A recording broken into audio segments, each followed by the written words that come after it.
Breaking news చూస్తున్నాం. జమ్మూ కాశ్మీర్ లోని అనేక జిల్లాల్లో కురుస్తున్న వర్షాల కారణంగా అమర్నాథ్ యాత్ర మార్గంలో చాలా చోట్ల కొండ చర్యలు విరిగిపడ్డాయి. వరదలు ముంచెత్తుతున్నాయి. బాల్టాల్ మార్గంలో కొండ చర్యలు విరిగిపడడంతో ఒకరు మృతి చెందగా 10 మంది యాత్రికులు గాయపడ్డారు. ఒక్కసారిగా వరదలు రావడంతో చాలా మంది యాత్రికులు ఆ వరదల్లో చిక్కుకున్నారు. దీంతో అమర్నాథ్ యాత్రను నిలిపివేస్తున్నట్లు అధికారులు ప్రకటించారు.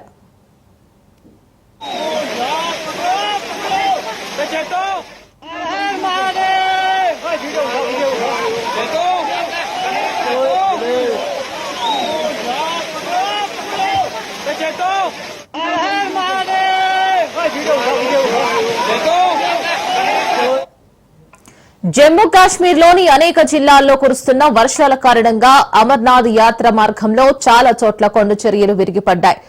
వరదలు ముంచెత్తుతున్నాయి. బాల్టాల్ మార్గంలో కొండ చర్యలు విరిగిపడడంతో ఒకరు మృతి చెందగా 10 మంది యాత్రికులు గాయపడ్డారు. మరి ఒక్కసారిగా వరదలు రావడంతో చాలా మంది యాత్రికులు ఆ వరదల్లో చిక్కుకున్నారు. దీంతో అమర్నాథ్ యాత్రను నిలిపివేస్తున్నట్లు అధికారులు ప్రకటించారు.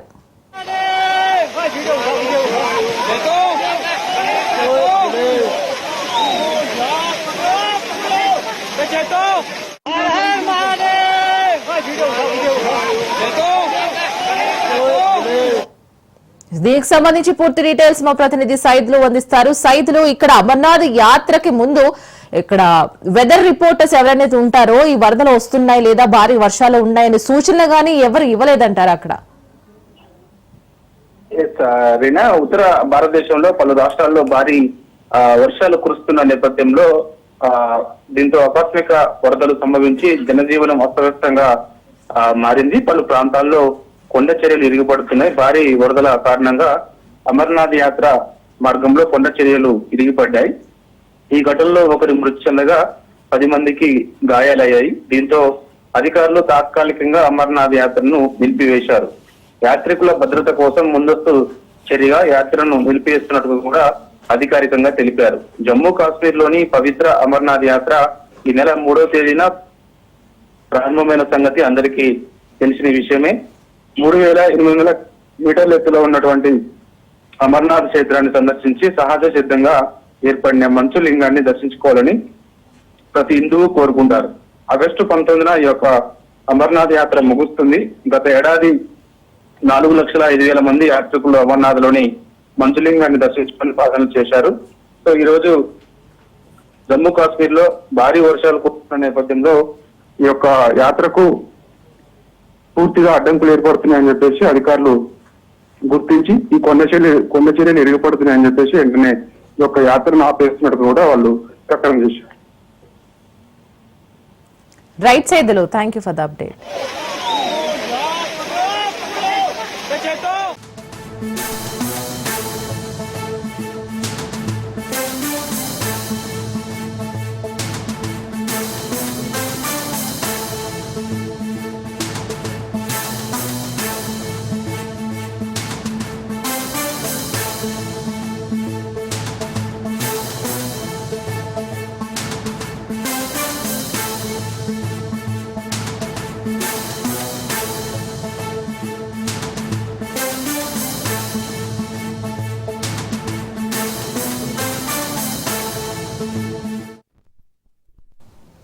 మరో బ్రేకింగ్ చూస్తున్నాం. హైదరాబాద్ క్రికెట్ అసోసియేషన్ పై తెలంగాణ హైకోర్టు సీరియస్ అయింది.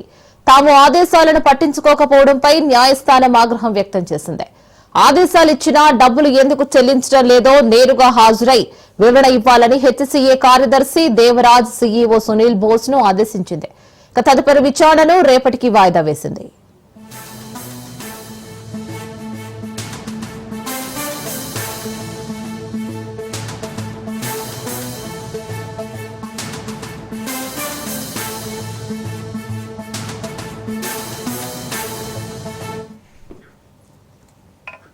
మరోవైపు హెచ్సీఏ స్కామ్ లో నిందితులకు మల్కాజ్గిరి కోర్టులో చుక్కెదురైంది.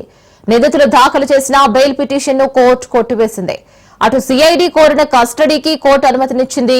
6 రోజుల పాటు నిందితులను కస్టడీకి తీసుకుని విచారించేందుకు అనుమతించింది కోర్టు. దీంతో ఇవాళ చర్లపల్లి జైలు నుంచి నిందితులను సిఐడి కస్టడీలోకి తీసుకోనుంది.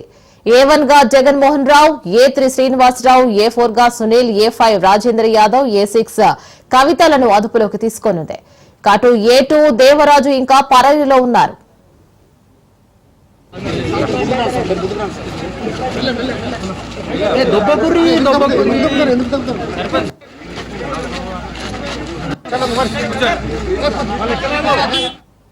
దీనికి సంబంధించి పూర్తి డీటెయిల్స్ మా ప్రతినిధి పవన్ ఫోన్ లైన్ ఇస్తారు. పవన్,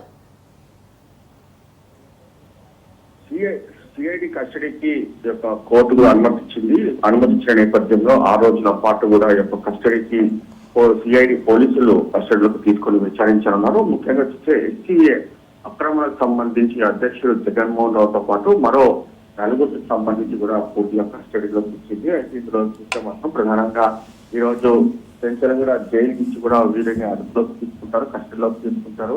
కస్టడీలోకి తీసుకొని పూర్తిగా విచారణ కొనసాగిస్తారు. విచారణలో భాగంగా చూస్తే ఎస్సీఏ అక్రమాలకు సంబంధించి పూర్తిగా ఇలా చేస్తారు, మనీ ట్రాన్సాక్షన్ ఏ విధంగా జరిగిందని దానిపైన కూడా పూర్తిగా ఇందులో విచారణ కొనసాగిస్తారు. ఉదయం 10 గంటల నుంచి సాయంత్రం 5 గంటల వరకు కూడా విచారించాలని చెప్పి కూడా కోర్టు కూడా అనుమతించింది. అనుమతించిన మరికొద్ది సేపట్లో దీనికి సంబంధించి పోలీసులు పెన్షన్ కూడా జైలు నుంచి కూడా అదుపులోకి తీసుకుంటారు, కస్టడీలోకి తీసుకొని నేరుగా సిఐడి కార్యాలయాన్ని తరలించి అక్కడ విచారణ కొనసాగుతుంది. Right Pavan, thank you.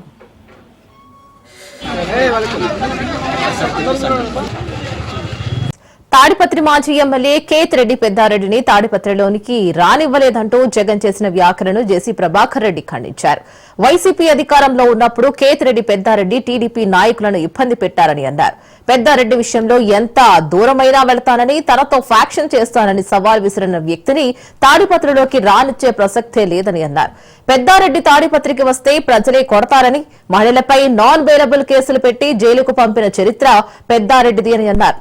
అధికారంలో ఉన్నప్పుడు అరాచకాలకు పాల్పడిన పెద్దారెడ్డి తాము అధికారంలో ఉన్నంత వరకు తాడిపత్రిలో అడుగు పెట్టనివ్వబోమని జేసీ ప్రభాకర్ రెడ్డి తీవ్ర స్థాయిలో మండిపడ్డారు. అవును జగన్, మీరు యాపొద్దు ఎవరింటికి పోలేదే, పవర్ ఉందని. సతీష్ రెడ్డి ఇంటికి పోయినారా? పోలేదే. మీ తాత పెద్ద ఫ్యాక్షనిస్ట్, ఆయన ఎప్పుడు ఎవరింటి మీద పోలేదే, ఎవరింటి మీద పోలే. వాస్తవం చెప్పాలంటే మీ తాతగారు చనిపోయిన రోజు మధ్యాహ్నం వరకు బాగుంది పులివెందుల. ఎందుకంటే మా పెద్ద రాజశేఖర రెడ్డి వద్దు అంటే, ఇదే కేతిరెడ్డి గారు ఫ్యామిలీ వచ్చిన తర్వాతే డిఎం రెడ్డి ఇల్లు కాల్చినది. మరి నీకు బతుకుందా లేదో అమ్మని అడుగు, చెప్తాను. ఆ రోజు అంత ఘోరం జరిగితే మీ ఇంట్లో మరి ఆ వద్దన్నారు. ఎన్ని ఘోరాలు చేసినారంటే చెప్తే మీ వాళ్ళకి అందరూ మన బుక్కులు ఇచ్చి ఇవన్నీ ఆయన రికార్డే. మా ఇంటికి వచ్చి వాళ్ళ నాన్న ఎమ్మెల్యే ఎన్నిసార్లు? 9 సార్లు. వాళ్ళ తమ్ముడు ఎమ్మెల్యే నువ్వే చెప్తున్నావు 6 సార్లని. ఏదో జరిగిందని బాధపడతాను, నేను కూడా బాధపడుతున్నా. ఎంపీ రఘునందన్ రావు ఘాటు వ్యాఖ్యలు చేశారు. అంబేద్కర్ రాసిన రాజ్యాంగానికి వ్యతిరేకంగా బీసీ బిల్లులో ఓ మతాన్ని కలిపి అసెంబ్లీ తీర్మానం చేస్తే అదెలా చెల్లుతుందని రఘునందన్ రావు ఫైర్ అయ్యారు. మీకు చిత్తశుద్ది ఉంటే బీసీల కోసం 42% తీర్మానం చేసి పంపండి, మేము కూడా మద్దతు పలుకుతామని అన్నారు. ఎన్నికల్లో లబ్ధి కోసమే కాంగ్రెస్ బీసీ ఎజెండా తీసుకుందని అన్నారు. మీకు చిత్తశుద్ది ఉంటే మంత్రివర్గంలో సగం బీసీ ఎమ్మెల్యేలను మంత్రులుగా చేయండి అని కూడా అన్నారు. అసెంబ్లీలో బిల్లు పెట్టామని గప్పాలు వద్దు అని కూడా అన్నారు.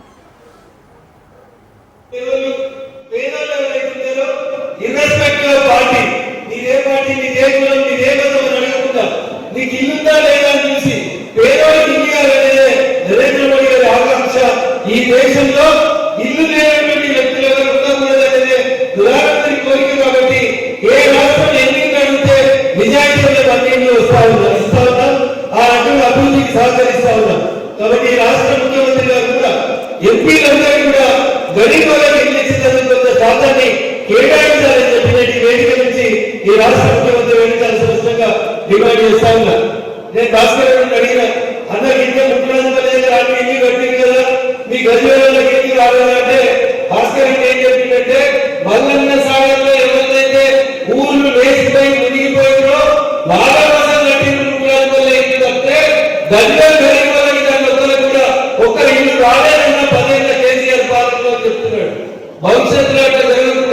గజ్వేల్ మున్సిపాలిటీ పరిధిలో ఉన్న ప్రతి పేదలకు ఇల్లు వచ్చేలాగా భారతీయ జనతా పార్టీ పక్షాన ఈ వేదికటువంటి మా నాయకులందరూ కూడా చాలా స్పష్టంగా కొట్లాడతామని చెప్పి సందర్భంగా హామీ ఇస్తా ఉన్నాం. రాజమండ్రికి ఐకాన్ గా ఉన్న ఆంధ్ర పేపర్ మిల్ ఉద్యోగుల సమస్యపై నిరసనలు హోరెత్తుతున్నాయి. 6 సంవత్సరాల నుంచి ఎలక్షన్లు జరపకపోవడం, కాంట్రాక్ట్ పర్మనెంట్ ఎంప్లాయీస్ కు ఇంక్రిమెంట్లు కూడా లేకపోవడం, దశల వారీగా వారందరికీ ఇబ్బందులకు గురి చేయడం శోచనీయమని రాజానగరం మాజీ ఎమ్మెల్యే జక్కంపూడి రాజా ధ్వజమెత్తారు. దీనంతటికీ కారణం టీఎన్టీయూసీ నేతలే అని, కొత్తగా ఎలక్షన్స్ జరిగితే తమ ప్రాతినిధ్యం తగ్గిపోతుందని, కనీసం ఉద్యోగులకు ముఖం కూడా చూపించకుండా పరారీలో ఉన్నాడని జక్కంపూడి రాజా తెలిపారు. యాజమాన్యం ఇకనైనా నిద్రవీడి ఉద్యోగులకు న్యాయం చేయాలని, లేదంటే 18వ తారీఖు ఉదయం నుంచి ఆమరణ నిరాహార దీక్ష చేస్తామని చెబుతున్నట్లు జక్కంపూడి రాజాతో మా ప్రతినిధి మోహన్ ఫేస్ టు ఫేస్. రాజమండ్రికి ల్యాండ్ మార్క్ గా ఉన్నటువంటి ఆంధ్ర పేపర్ మిల్ అంటేనే రాజమండ్రికి ఒక ఐకాన్ గానే ఉన్నదని చెప్పుకోవచ్చు. అయితే గతంలో ఎన్నో ఏళ్ల నుంచి కూడా ఇక్కడ ఉన్నటువంటి కాలుష్య నిబంధనలు, ఆ ఎంప్లాయీస్ కి జరుగుతున్నటువంటి అన్యాయాలపై జక్కంపూడి ఫ్యామిలీ ఒక రకమైన యుద్ధమే చేస్తుందని చెప్పుకోవాలి. అధికారంలో ఉన్నప్పుడు కూడా ఈ ప్రొటెస్ట్ అనేది చేశారు. అందరూ వ్యతిరేకించినా సరే అధికారంలో కూడా ప్రొటెస్ట్ చేశారు. అయితే అది ఇప్పుడు రాను ఇప్పుడు కూటమి ప్రభుత్వంలో ఆ ఎంప్లాయీస్ కి అన్యాయం జరుగుతుందని, ఆ సమస్యలు పరిష్కరించాలని ఒక ప్రధానమైన డిమాండ్ తో జక్కంపూడి రాజా మరి ఒక 48 గంటల వ్యవధిలోనే ఆమరణ నిరాహార దీక్షకు కూడా సిద్ధం అని చెప్పేసి చెప్తున్నారు. అసలు ఈ అంశాన్ని ఎలా చూస్తారు, అసలు సమస్యలు ఏంటి, వారి డిమాండ్లు ఏంటి తెలుసుకున్నాకే మన వైఎస్ఆర్సీపీ జక్కంపూడి రాజా గారు ఉన్నారు. సార్ చెప్పండి, ఏం చెప్తారు అసలు అక్కడ ఉన్న ఎంప్లాయీస్ కి సమస్యలు? సో ఇవాళ పరిశ్రమలు అనేటువంటివి 10 మందికి ఉపాధి కల్పిస్తాయనేటువంటి లక్ష్యంతోనే ప్రభుత్వం కూడా పరిశ్రమల్ని ప్రోత్సహిస్తూ వారికి అనేక రకాల బెనిఫిట్స్ కల్పిస్తూ ప్రోత్సాహకాలను కూడా అందించేటటువంటి కార్యక్రమం చేస్తూ ఉంటాం. పరిశ్రమలే కార్మికుల తాలూకా సంక్షేమాన్ని గాలి కొదిలేసి ఈ యొక్క సంపాదన మాత్రమే ప్రాధాన్యతగా తీసుకుని మిగతా అంశాలన్నింటినీ కూడా పక్కన పెట్టడం అనేటువంటిది మంచి పద్ధతి కాదు. ఇవాళ రాజమండ్రిలో ఉన్నటువంటి ఆంధ్ర పేపర్ మిల్ కి సంబంధించి కాంట్రాక్ట్ ఎంప్లాయీస్ కి సంబంధించినటువంటి సమస్యలు కానీ, పర్మనెంట్ ఎంప్లాయీస్ కి సంబంధించినటువంటి సమస్యలు కానీ రెండు కూడా చాలా సుదీర్ఘ కాలంగా కార్మికులందరూ కూడా యాజమాన్యాన్ని నిలదీస్తా ఉన్నారు, ప్రశ్నిస్తా ఉన్నారు. బట్ ఎక్కడా కూడా వాళ్ళ చలనం అనేటువంటి కనిపించింది. పర్మనెంట్ ఎంప్లాయీస్ కి సంబంధించి ప్రతి 2 ఏళ్లకు ఒకసారి ఎన్నికలు జరుగుతాయి. యూనియన్ లో గెలుపొందినటువంటి రికగ్నైజ్డ్ యూనియన్ గా వారు యాజమాన్యంతో లేబర్ డిపార్ట్మెంట్ మధ్యవర్తిగా చర్చలు జరిపి జీతభత్యాలకు సంబంధించినటువంటి అంశాలు, మిగతా ఇతర అన్ని అంశాల మీద కూడా ఒక అగ్రిమెంట్ అనేటువంటిది చేసుకుని దానికి అనుగుణంగా ఒక 3.5 సంవత్సరాల పాటు ముందుకు వెళ్లేటటువంటి కార్యక్రమం జరుగుతుంది. బట్ లాస్ట్ 6 years నుంచి కూడా ఇవాళ దాకా ఎన్నికలు జరగనివ్వట్లేదు యాజమాన్యం, మరో పక్కన అగ్రిమెంట్ కూడా చేసుకోవట్లేదు. ఆ కారణంగా పెరగాల్సినటువంటి జీతాలు ఈ రోజుకి పెరగనటువంటి కారణంగా లాస్ట్ అగ్రిమెంట్ లో 9,000 రూపాయలు పెరిగింది. అటువంటిది ఇవాళ 9,000 రూపాయల చొప్పున మనం లెక్కేస్తున్నా కూడా లాస్ట్ 6 years నుంచి మనం గమనిస్తే దాదాపు 6.5-7 లక్షల రూపాయలు పైబడి ఇవాళ ఒక్కొక్క కార్మికుడికి యాజమాన్యం బాకీ పడింది. దాన్ని రిలీజ్ చేయాల్సినటువంటి అవసరం ఉంది. తక్షణమే ఎన్నికలు జరపాలి. కొత్తగా ఎన్నుకోబడినటువంటి రికగ్నైజ్డ్ యూనియన్ తో కొత్త అగ్రిమెంట్ చేసుకోవడానికి కూడా ముందుకు రావాలనేటువంటిది ఒక డిమాండ్. కాంట్రాక్ట్ ఎంప్లాయీస్ కూడా రెగ్యులర్ ఎంప్లాయీస్ కి సంబంధించి ఎప్పుడైనా రిటైర్ అయినప్పుడు, వేరియస్ రీజన్స్ తో వేకెన్సీస్ వచ్చినప్పుడు ఆ స్థానంలో సీనియారిటీ, సూటబిలిటీ ఆధారంగా వీళ్ళని తీసుకొచ్చి అందులో ఆ రెగ్యులర్ ఎంప్లాయీస్ తాలూకా స్థానంలో రెగ్యులరైజ్ చేసే కార్యక్రమం జరుగుతుంది కాంట్రాక్ట్ ఎంప్లాయీస్. అట్లా చేయకుండా ఆ సాంప్రదాయాన్ని పక్కకు పెట్టేసి బలవంతంగా రెగ్యులర్ ఎంప్లాయీస్ తో కొంతమందిని విఆర్ఎస్ చేయించి మరి ఆ వేకెన్సీస్ ని బయట వాళ్ళకి అమ్ముకునేటటువంటి ప్రయత్నం చేస్తా ఉన్నారు. ఇవాళ ఈ యాజమాన్యంలో ఉన్నటువంటి కొంతమంది నిన్న మొన్నటి దాకా కార్మికుల నాయకుడిగా బయటికి కలరింగ్ ఇచ్చుకుంటూ బ్రోకరేజ్ పనులు చేసినటువంటి కొంతమంది వ్యక్తులు కలిపి ఇటువంటి కార్యక్రమాలు తెరలేపారు. 18 సంవత్సరాలు 20 సంవత్సరాలు పైబడి ఇదే మిల్లును నమ్ముకుని బ్రతుకుతా ఉన్నటువంటి కాంట్రాక్ట్ ఎంప్లాయీస్ కి అన్యాయం జరిగింది. కోర్, నాన్ కోర్ అని ఉంటాయి. కోర్ అనేటువంటి ప్లేసెస్ లో ఖచ్చితంగా రెగ్యులర్ ఎంప్లాయీ వర్క్ చేయాలి. కాంట్రాక్ట్ ఎంప్లాయీస్ ని తీసుకొచ్చి వర్క్ చేయించడానికి వీల్లేదు. ఎందుకంటే ఏదైనా అనుకున్నటువంటి ప్రమాదమో సంఘటన జరిగినప్పుడు ఆ రెగ్యులర్ ఎంప్లాయీస్ కి ఉండేటటువంటి కొన్ని బెనిఫిట్స్, వాళ్ళకి వర్తించేటటువంటి కొన్ని స్కీమ్స్ వీళ్ళకి వర్తించవు. సో ఖచ్చితంగా ఆ ప్లేసెస్ లో, కోర్ ప్లేసెస్ లో రెగ్యులర్ ఎంప్లాయీని మాత్రమే పనిచేయించుకోవాల్సి ఉండి కూడా ఆ స్థానంలో కూడా కాంట్రాక్ట్ ఎంప్లాయీస్ తోనే గడిచినటువంటి 10-15 సంవత్సరాలుగా వర్క్ చేయిస్తా ఉన్నారు. సో కోర్ ప్లేసెస్ అన్నిటిలో వర్క్ చేస్తున్నటువంటి కాంట్రాక్ట్ ఎంప్లాయీస్ ని తక్షణమే రెగ్యులరైజ్ చేయాలి. రెగ్యులర్ ఎంప్లాయీస్ వేకెన్సీస్ వచ్చిన స్థానంలో కాంట్రాక్ట్ ఎంప్లాయీస్ లో సీనియారిటీ ఆధారంగా మాత్రమే రెగ్యులర్ చేయాలి. రెగ్యులర్ ఎంప్లాయీస్ కి సంబంధించినటువంటి అగ్రిమెంట్ ఏదైతే ఉందో దాన్ని కూడా తక్షణమే కొత్త అగ్రిమెంట్ చేసుకోవడానికి కూడా ముందుకు రావాలి. ఎన్నికలు కూడా నిర్వహించాల్సినటువంటి అవసరం ఉంది. ఇది ప్రధానమైనటువంటి డిమాండ్. గతంలో కూడా చాలా సార్లు చెప్పా. అయితే కొత్తగా ఏర్పడిన ప్రభుత్వంలో ఏమైనా అధికారులు కాస్త స్థానికంగా ఉన్నటువంటి పార్లమెంట్ సభ్యురాలు లేకపోతే మంత్రి గారు, ఇద్దరు శాసనసభ్యులు మేనేజ్మెంట్ మీద ఒత్తిడి తీసుకొచ్చి కార్మిక చట్టాలను అనుసరిస్తూ కార్మికులు న్యాయం జరిగేట్టుగా చూస్తారేమో అనేటువంటిది ఎదురు చూసాం. సో రేపు సాయంత్రం లోపు గనక ఆ రకమైనటువంటి పాజిటివ్ రిజల్ట్స్ అనేది లేకపోతే 18 నుంచి హంగర్ స్ట్రైక్ కి ఇండెఫినెట్ హంగర్ స్ట్రైక్ వెళ్లే కార్యక్రమం చేస్తాం. లో కూడా కూటమి ప్రభుత్వానికి వీళ్ళందరూ ఇప్పుడు స్థానికంగా ఉన్నటువంటి నేతలందరూ కూడా అప్పీల్ చేసి ఆ సమస్యలన్నింటినీ కూడా పరిష్కరిస్తే ఓకే, లేకపోతే మాత్రం ఖచ్చితంగా 18వ తారీఖు నుంచి ఆమరణ నిరాహార దీక్ష అనేది ఖచ్చితంగా చేపడతానని చెప్పి చెప్తున్నారు. కెమెరా పర్సన్ నానితో మోహన్, రాజ్ న్యూస్, రాజమండ్రి నుంచి. రంగారెడ్డి జిల్లా రాజేంద్ర నగర్ లో డీసీఎం మితిమీరిన వేగంగా దూసుకువెళ్లి అదుపు తప్పి బోల్తా పడింది. శంషాబాద్ నుంచి గుడిమల్కాపూర్ మార్కెట్ కు తీసుకువెళుతూ ఉండగా వీపీ నరసింహారావు ఎక్స్ప్రెస్ హైవే వద్ద ఘటన చోటు చేసుకుంది. డీసీఎంలో ఉన్న టమాటా పెట్టెలు మొత్తం రోడ్డుపై పడడంతో చెల్లాచెదురయ్యాయి. ట్రాఫిక్ కు అంతరాయం కలగడంతో స్థానికులు సమాచారంతో రంగంలోకి దిగి ట్రాఫిక్ క్లియర్ చేశారు.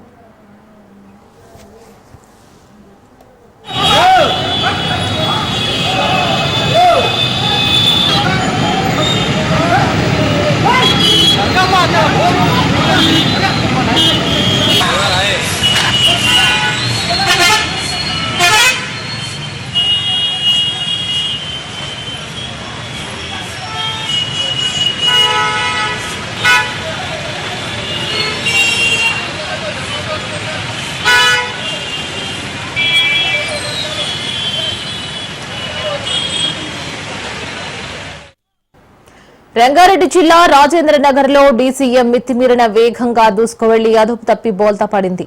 శంషాబాద్ నుంచి గుడిమల్కాపూర్ మార్కెట్ కు తీసుకువెళుతూ ఉండగా పివి నరసింహారావు ఎక్స్ప్రెస్ హైవే వద్ద ఘటన చోటు చేసుకుంది. డీసీఎంలో ఉన్న టమాటా పెట్టెలు మొత్తం రోడ్డు మీద పడడంతో చెల్లాచెదురయ్యాయి. ట్రాఫిక్ కు అంతరాయం కలగడంతో స్థానికులు సమాచారంతో రంగంలోకి దిగి ట్రాఫిక్ క్లియర్ చేశారు పోలీసులు.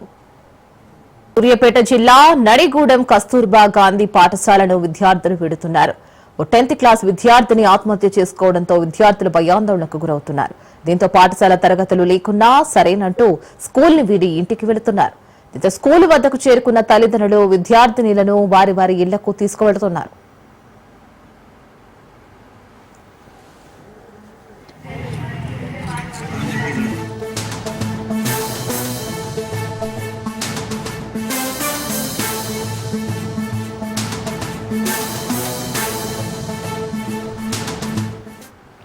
సూర్యాపేట జిల్లా నడిగూడెం కస్తూర్బా గాంధీ పాఠశాలను విద్యార్థులు వీడుతున్నారు. 10th క్లాస్ విద్యార్థిని ఆత్మహత్య చేసుకోవడంతో విద్యార్థులు భయాందోళనకు గురవుతున్నారు. దీంతో పాఠశాల తరగతులు లేకున్నా సరేనంటూ స్కూల్ ని వీడి ఇంటికి వెళుతున్నారు. దీంతో స్కూల్ వద్దకు చేరుకున్న తల్లిదండ్రులు విద్యార్థినిలను వారి వారి ఇళ్లకు తీసుకువెళుతున్నారు.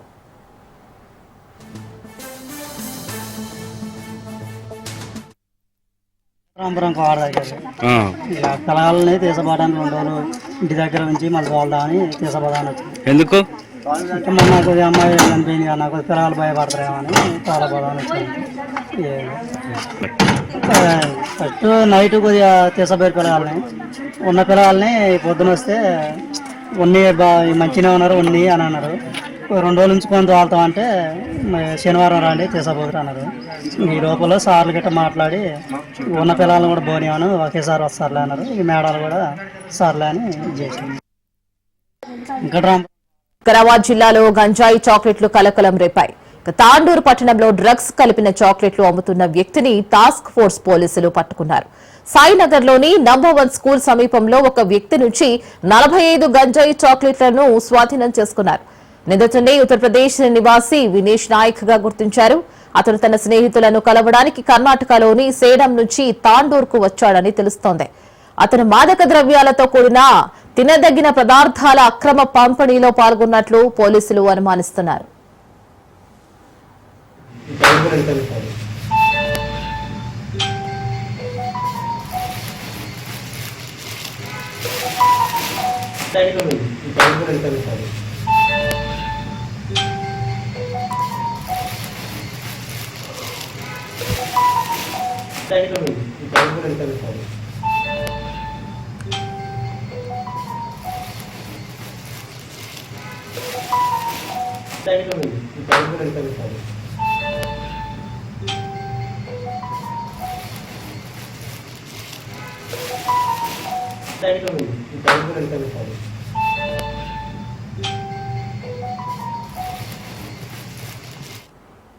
మహబూబాబాద్ జిల్లా డోనకల్ మండలం చిలుకోడు గ్రామంలో తాళం వేసిన ఇళ్లలో వ్యవసాయ భావి మోటార్లు వరుస దొంగతనాలతో గ్రామ ప్రజలు రైతులు ఆందోళన చెందుతున్నారు.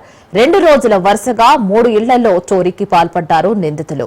తాజాగా వ్యవసాయ భావి మోటార్లు సైతం అపహరించుకుపోయారు. గ్రామంలో 3 చోరీకి పాల్పడ్డారు. ఇంకా గ్రామ సరిహద్దుల్లో ఉన్న రాయల నారయ్య వ్యవసాయ భావి మోటార్ స్టార్టప్ పెట్టే కరెంటు ఫైర్ దొంగిలించారు.